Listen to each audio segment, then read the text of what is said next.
Regoliamo la cerniera per porte con battentatura esterna cubiquadra K3000. Per la regolazione verticale allentiamo questa vite di blocco su tutte le cerniere. Procediamo quindi dalla cerniera superiore ruotando questa vite. Ripetiamo su tutte le cerniere fino ad avere le luci orizzontali corrette. Infine serriamo le viti di blocco.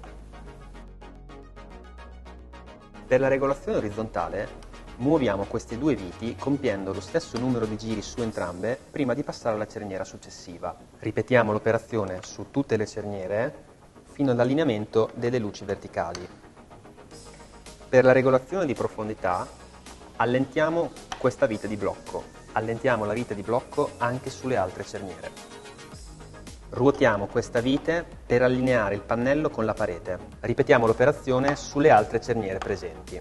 Serriamo infine tutte le viti di blocco. A regolazioni ultimate applichiamo le mostrine.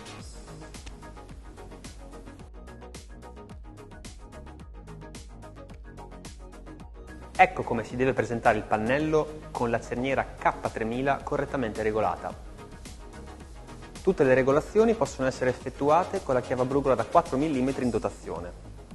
E ricordate, una perfetta regolazione è fondamentale per un efficace funzionamento nel tempo.